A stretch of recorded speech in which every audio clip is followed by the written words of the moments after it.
Білдей басшыларды қызметтік көлігінен уақытша айырған қала әкімі өзі де бірнеше күннен бері автобусқа мініп жүр. Шымкентті Лас-Вегасқа айналдырамын деп күллі жұртты аузына қаратқан Ғабидолла Рахматуллаұлы сол уәдесін орындауға кіріскен сыңайлы.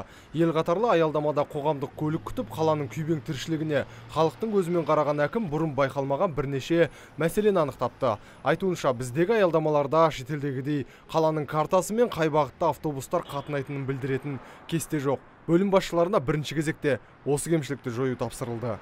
Мен сіздерге өткенде 8 апта уақыт бердім ғой. Соның бәрін қазір жаңағы әдемі үйлерге плакаттарға жасап, мынандай кішкентай емес, ана лупамен қарайды. Нормально.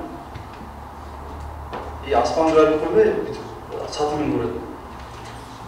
Тұрған кезде көрінетіндей болу. Бұл олқылықтың орнын толтыру жолаушылар тасымалы және автомобиль жолдары бөлімінің басшысына жүктелді. Сондай-ақ осы уақыт ішінде Қуатжан Жұматаев әрбір аялдамаға автобустың жақындағанын білдіретін құрылғы орнату керек.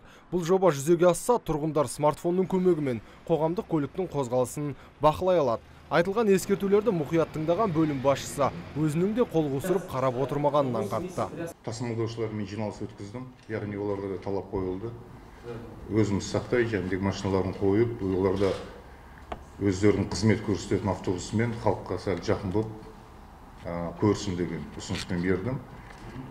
Сонымен қатар өзіміздің коллегаларымыз күніге WhatsApp-пен жібереді, өрді де біраз кемшіліктер бар. Шымкентке әкім болғалы, велосипедпен жүріп көзге түскен шаһар басшысы келер жылы қалада арнайы жол салмақ. Сөйтіп, автобустағы жолаушылар санын азайтамыз дейді. Биыл асықпай, келесі жылға жаңағы қалада жүретін арнайы велодорожка дейміз. Потому что тротуармен жүруге өте қауіпті, адам көп, басып кетесің, жүре алмайсың. Арнайы мүмкін кейбір жерден зеленый гүлеккен жерлер бар, сол жерге жасау керек па.